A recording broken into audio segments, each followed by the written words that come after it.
શ્રી ગોવર્ધનનાથ કી જય.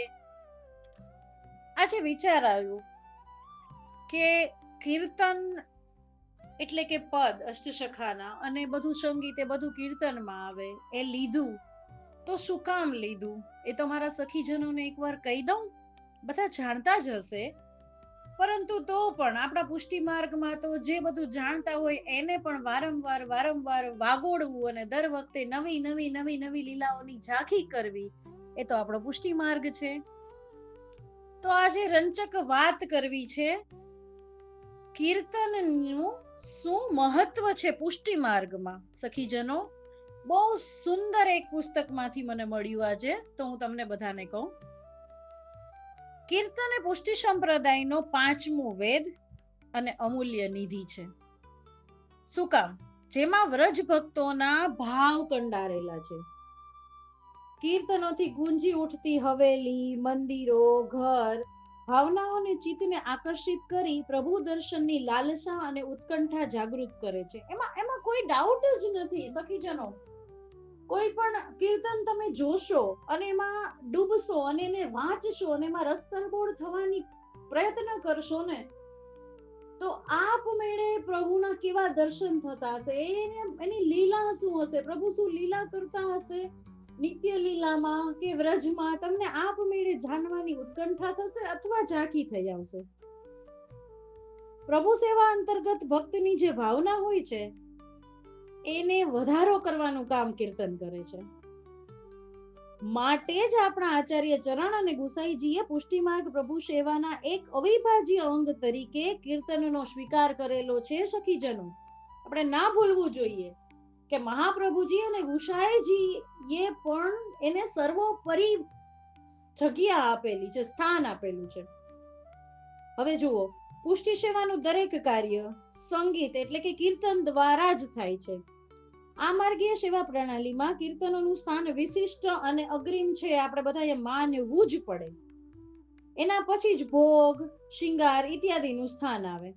પ્રભુને જગાવતી વેળાએ શંખનાદ, વેણુનાદ, બીનના શૂરોનું ગુંજન થાય અને ત્યારબાદ ભાવના અનુસાર પદ ગાવાનો આરંભ થાય. આ વાત ખરેખર સાચી છે બધી હવેલીઓમાં કે આપણા ઘરોમાં પણ.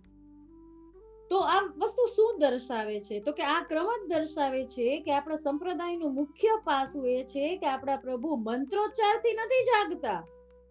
ભગવતીય કૃત ભગવત ગુણાનું વાદાત્મક કીર્તનોથી જાગે છે, પોઢે છે, આરોગે છે અને ખેલે છે.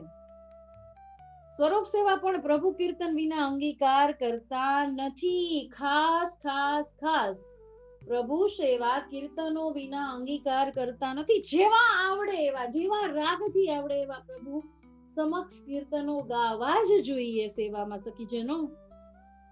માટે જ કીર્તનોનું પુષ્ટિ સંપ્રદાયમાં આગવું સ્થાન છે. આવા કીર્તનોના સ્થૂળ અને સૂક્ષ્મ 2 પ્રકાર છે. 2 બતાવી દઉં ટૂંકમાં. સ્થૂળ પ્રકારને નિત્ય, ઉત્સવ, વસંત, હોરી, ધમારના પદો અને સૂક્ષ્મ પ્રકારમાં ભાવના, લીલા ભાવના, ભાવ ભાવનાના પદો. હવે બંનેનું સ્થાન ક્યાં છે? તો કે સ્વરૂપ ભાવનાના પદોમાં પ્રભુનું તેમજ સ્વામીજીના સ્વરૂપનું વર્ણન છે. લીલા ભાવનાઓનું પ્રભુએ વ્રજ ભક્તો, ગોપીઓ, સખાઓ સાથે કરેલ લીલાઓનું વર્ણન છે. અને ભાવ ભાવનામાં ખંડિતા અને હિલગ વગેરે પદોનું વર્ણન કરવામાં આવે છે. દીનતા, વિનતી, શિક્ષા, આશ્રય, વિરહ વગેરે પદોનો સંબંધ સ્મરણ સાથે છે. તો આવા પદો પ્રભુ સન્મુખ બોલાતા નથી, પરંતુ ક્યાં બોલાય છે? સત્સંગમાં બોલાય છે. સેવાભાવી વૈષ્ણવોએ આ પ્રકાર સમજવા અને સમજવા જ જોઈએ. હરિરાય મહાપ્રભુ ચરણની કૃપાથી અષ્ટ સખાઓ યોજી રચી અને મહાપ્રભુજી અને ગુસાઈજીએ આટલી બધી ધરોહર આપી છે આપણને. હવે એક નાની વાત કહી દઉં. પુષ્ટિ પૂર્ણ પુરુષોત્તમ શ્રી કૃષ્ણ ગોપીજનોને પુષ્ટિ ભક્તિનો આસ્વાદ કેવી રીતે આપતા, ક્યાંથી ખબર પડે આપણને? તો કે અષ્ટસખાઓને લીલાની દર્શન થતી અને અષ્ટસખાઓ આ કીર્તનો રચતા એના ઉપરથી. એ કીર્તન સાહિત્યમાંથી જ આપણને જાણવા મળ્યું છે. આપણી ધરોહર છે પુષ્ટિ માર્ગની.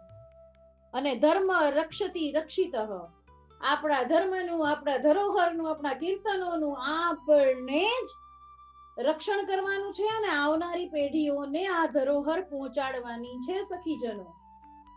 તદુપરાંત આ જ કીર્તનોમાં પુષ્ટિ માર્ગના સિદ્ધાંત, સેવાના ક્રમ, સામગ્રી, વસ્ત્ર, વાઘા, અલંકાર, આભૂષણ, ક્યારે અને ક્યાં સમયનો પ્રભુ અંગીકાર કરે છે, બધું જ કીર્તનમાંથી સમજી અને જાણી શકાય છે, જો એને ઘૂંટડે ઘૂંટડે હૃદયમાં પીવામાં આવે તો. અને અષ્ટસખાની કૃપાથી સેવામાં પણ અધિકાધિક આનંદ આવે છે, અને સેવા અધિક આનંદથી કરવાથી શ્રી ઠાકોરજી પણ પ્રસન્નતામાં બિરાજી અને આપણી સેવા ગ્રહણ કરે છે. માટે જ પુષ્ટિ સંપ્રદાયના કીર્તનો સાગર નહીં પરંતુ મહાસાગર છે. માટે ભગવદી જનો પાસેથી જેટલું મળે, ભગવદીય જનો એટલે અહીંયા જેને લીલાના દર્શન થતા હતા ને જે કીર્તનો રચતા હતા, એમની પાસેથી જેટલું મળે ને એ જીવન ઘટે, જીવન ઘટે. એટલું લઈ લેવું, સંજોવી લેવું, આ ધરોહરને પામી લેવી હરિરાય મહાપ્રભુજી ચરણની કૃપાથી.